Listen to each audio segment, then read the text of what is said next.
বলে হুজুর, আমারে বলছে এক ছেলে, হুজুর হুজুর ও আজকে 3 বছর সব সময় হিজাব পরে, আমার সাথে ছাড়া পৃথিবীর কারোর সাথে কথা বলে না। সুবহানাল্লাহ। আমনে আব্দুল কাদের জিলানীর স্বাস্থ্য ভাই, আমনে জুনায়েদ বাগদাদির একবারে হুয়া তো ভাই, আমনের লগে কথাগুলি গুণ হয় না। আমনের লগে যে 3 বছর কথাগুলি, এটা গুণা হয় না, এটা গুণা না, গুণা হইব অন্য মানুষের লগে কইলে।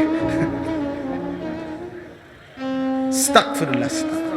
আমি তখন ওই যুবককে বলছিলাম, যুবক শুনো, 3 বছর ধরে যেই মেয়ে বিবাহ বহির্ভূত তোমার সাথে সম্পর্ক, সে যদি হিজাব না, আমি বললাম আনিসুর রহমান, আমি বললাম সে যদি লেফও গাও দেয়, কম্বলও গাও দেয়, সে যদি লেফ কম্বল গাও দিয়েও থাকে, এরপরও সে বেহায়া বেহায়া বেহায়া চরিত্রহীন মেয়ে, চরিত্রহীন মেয়ে, চরিত্রহীন মেয়ে। ফাহিয়া জানিয়া, সে ব্যভিচারিণী নারী। আল্লাহ ওয়াদা দিছে, বান্দা আয-জানি লা ইয়ানকিহু ইল্লা জানিয়াতান আও মুশরিকা। আল্লাহ বলছে, ওয়াদা দিছে, ব্যভিচারী পুরুষ বিবাহ করবে না।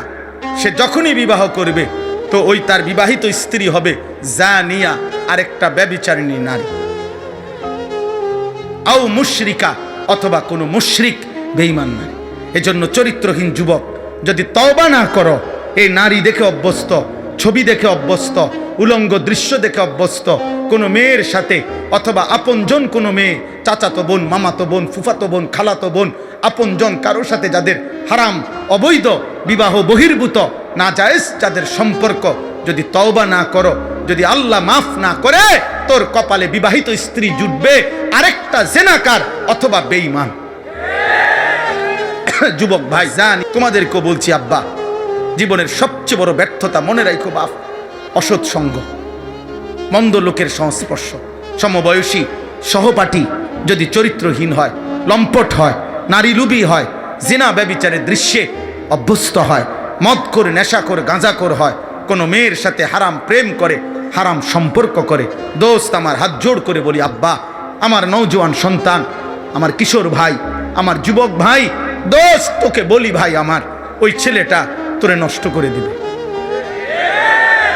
8 ঘন্টা যার সাথে চললি, একবারও যার জবানে মালিকের নাম উচ্চারণ হইল না, 3টা থেকে রাত 11টা পর্যন্ত বন্ধু নামের যার সাথে চললি ফিরলি বাবা, এই 8 ঘন্টা, এই 8 ঘন্টার মধ্যে আসর, মাগরিব, এশা, 3 ওয়াক্ত নামাজের আজান হইছে। বন্ধু নামের এই শয়তান, বন্ধু নামের এই দুষ্ট একটা বারও তোকে বলল না, কিরে দোস্ত তুইও মুসলমান, আমিও মুসলমান, চল না নামাজ পড়ি। ও কিসের বন্ধু? ও শয়তান। ও কি? শয়তান, শয়তান। আমি বললাম যদি তাফসীর সুনির্দিষ্ট দলিল দেখতে চান, আমি দলিল দেখাবো। আমার কাছে তাফসীরের মধ্যে স্পষ্ট লেখা আছে, প্রত্যেক ওই ব্যক্তি মানুষকে যে পথভ্রষ্টতার দিকে নিয়ে যায়, তাকেও রূপকার্থে শয়তান বলা যায়। হ্যাঁ, বন্ধু নামের শয়তান, বন্ধু নামের শয়তান। অতএব অসৎ লোক, চরিত্রহীন যুবক, চরিত্রহীন কিশোর, ইমানদার ছেলেরা তোমাদের বন্ধু হইতে পারে না। কোন কাফের বেঈমান বন্ধু হইতে পারে না। ফেসবুকে অগণিত বন্ধু, অচেনা বন্ধু তোমার ফ্রেন্ড হতে পারে না বেটা। কোন ইহুদির বাচ্চা তোর বন্ধু হবে কেন? কোন খ্রিস্টানের বাচ্চা তোর বন্ধু হবে কেন? কোন হিন্দুর বাচ্চা তোর বন্ধু হবে কেন বেটা? কেন বন্ধু হবে বেটা? বন্ধু হইতে পারে না। সম্পর্ক থাকতে পারে, দুনিয়াবি প্রয়োজন, তার সাথে আমাদের চলতে পারে, কোনো অসুবিধা নাই।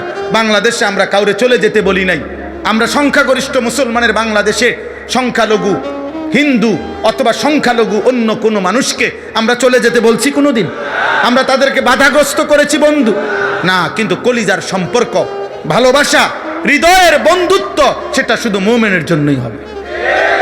ইন্নামা ওয়ালিয়ুকুম, আল্লাহ বলছে তোমাদের বন্ধু হবে আল্লাহ ওয়া রাসূলুহু, আল্লাহর রাসূল, ওয়াল্লাযীনা আমানু আল্লাযীনা ইউকিমুনাস সালাহ, আল্লাহ বলছে এবং যারা মুমিন নামাজি তারা তোমাদের বন্ধু হবে। আল্লাহ আমাদেরকে বুঝ দান। জওয়ান, এবার বিবাহিতদেরকে বললাম, চরিত্র নষ্ট করো না আব্বা, তোর কপালে ভালো নারী জুটবে না রে বাপ। মোবাইলের নারী আর রাস্তার নারী আর বাস্তবতার বিবাহিত স্ত্রী এক না বাপ, কঠিন হবে, কঠিন কঠিন। স্ত্রী যদি খারাপ হয়, স্ত্রী যার পরকীয়ায় আসক্ত হয়, যার বিবাহিত বউ অন্য পুরুষে আসক্ত, খোদার কসম তার আর জাহান্নামে যাওয়ার দরকার নাই, জাহান্নাম তো জ্বলতেই আছে, এতে তার তো জাহান্নাম জ্বলতেই আছে। আল্লাহ আমাদেরকে বুঝ দান করে, আল্লাহ আমাদেরকে হেফাজত করেন। চলেন, আল্লাহ তাআলা বলেন এমন ভাবে সাজবো, অটো ড্রাইভার থেকে সিএনজি ড্রাইভার থেকে অদিল্লা বদিল্লা থেকে শুরু করে উচ্চ পদস্থ ব্যক্তি পর্যন্ত, বেড়া তুই বেড়া চাইতি না, তোর আব্বাই চাইবো বেড়া, বেড়া দরকার হলে পাউডার আরো দেবো, বেড়া পাউডারে না কদ্দুর আর কিতা, হ্যাঁ লাগলে দরকার হলে ফেয়ার অ্যান্ড লাভলির বালতিত সুবানি দিবে প্রয়োজনে। তুমি চাইতা না কেন? তোমার বাপে চাইবো, চাইবা না? এইভাবে সাইজা বাইরা, আরে এবারটা জামাই, এবারটা জানে, এবারটার বউ এমনি টোটো টোটো, এবার বে এটা আকামলা কা পুরুষ বেটা। আপনার বউ বাগতো না তো কার বউ বাগবো বলেন মিয়া? আখলাকের হেফাজত করেন। আখলাক বলবে, হায় আমার মন্দ কপাল, আফসোস আমি যদি অমুককে, যে যার কারণে পাপ করছে, যে যার কারণে কুফরি করছে, যে যার কারণে শিরিক করছে, যে যার কারণে বিদআত করছে, যে যার কারণে জুলুম করেছে, যে যার কারণে কবিরা গুনাহ করেছে, খোদার কসম সে তাকে স্মরণ করে বলবে, হায় আফসোস আমি যদি তাকে বন্ধু না বানাইতাম। লাম আত্তাখিজ ফুলানান, হুজুর আমনের গো কিতা এটা দাওয়াত খাওন, তা আমনে বইয়া বইয়া দাওয়াত খান না? আমি যখন এটা দাওয়াত খাইলে অসুবিধা হয় আমনের, তা আমনে বইসা দাওয়াত কেমনে খান? আমনে একটা সিস্টেম বলে দেন, সব মানুষের বলে দেন যে হুজুরে বাইর থাকবো, সারা বাংলাদেশের দাওয়াত সব হুজুরে বাইর দিয়ে আইবেন। আমনে সিস্টেম করে দিলে আমার অসুবিধা কি? আর আপনারা কেন দাওয়াত দেয় না, এটা আমার অপরাধ কি? কথা বলে না কেন? আপনি চা দোকানে বসে বসে বিড়ি খান, হ্যাঁ আপনার শরীরে বিড়ির দুর্গন্ধে কাছে যাওয়া যায় না, আপনার কিত্ত মানুষে দাওয়াত দিত? হ্যাঁ আপনার কাছ থেকে আখিরাত তো মিলবে না, আপনার কাছ থেকে তো বিড়ির দুর্গন্ধ মিলবে। আপনি গপ মারেন বইয়ে বইয়া, ফতুয়া দেয় চা দোকানে বসে, আরে হুজুরের মধ্যে তো 13 ফেস, হেবড়া কয় হুজুররাই তো দেশটার মধ্যে ফেস লাগাইয়া রাখছে, এক এক হুজুর এক এক কথা কয়, আমরা কোন দিকে যাবো? না আপনি চা দোকানে বইয়ে থাকবেন, যাবেন কেন? এখানে আপনার একটু পরে বন দিব, চা দিব, বিড়ি দিব, টেলিভিশন চলতে আছে, নর্তকী না আছে, আপনি অন্যদিকে যাইয়া কিনবেন? আপনি এনে বসার থাকেন, লইরেন না, আপনি জাগাতে লইরেন না, আপনি বিড়ি খান বসে, ফালতু কথা কারবে না। হ্যাঁ এনে বইয়ে বইয়ে বুদ্ধি দেন, হ্যাঁ আপনি কাকে বুদ্ধি দেন মিয়া? ফাজলামি করেন, কাকে বুদ্ধি দেন? কোন হুজুরে কি ফেস লাগাইছে? হুজুরদের ফেসে বইরা বিড়ি খান, যে হুজুররা একটা ফেস লাগাই রাখছে। আমার 2জন হুজুর আইয়া কইলো খাইতাম, আর 2জন আইয়া মানা করলো। আমগো ফেসে নিয়ে আপনি সুদ খান, আপনি যাই যে 30 বছর কিস্তি নিলেন, সুদ খান, আমরা হুজুরগো ফেসে বইরা। হ্যাঁ কথা বলেন না কেন? একটা সুদখোর বলুক, একটা কিস্তিখোর বলুক, বেটা আমরারই ফেস লাগাইছি বেটা, তাইলে আপনি সুদ খান কেন? আপনি কিস্তি নেন কেন? বলেন মিয়া।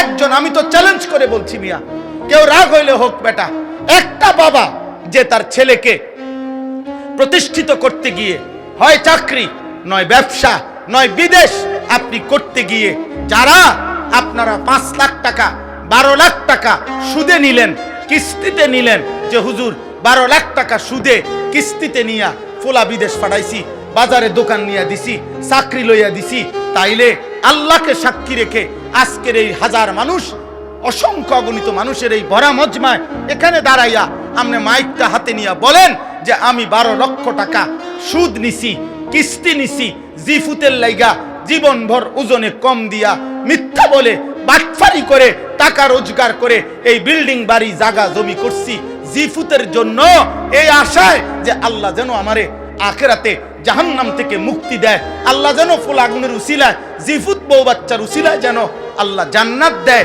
এই আশায় আপনি এত মিথ্যা বাটপারি সিটারি করছেন।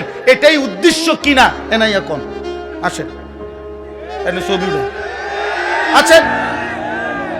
এই মুরব্বী আইন না কেন এনাই এখন এটা ভিডিও হইব।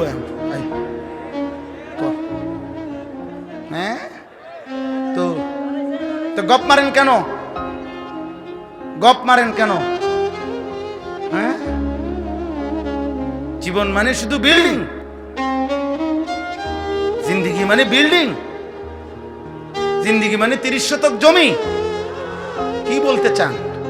3 ফুট বিদেশ তো কি সে 3 ফুট বিদেশ? ছেলেটা ইটালি থাকে তো কি সে, ইটালি তো বহুত মানুষ জন্মও নিছে। আপনার ফুট তো 28 বছর বয়সে না গেছে ইটালি, যাতে ফইলার তো ইটালি।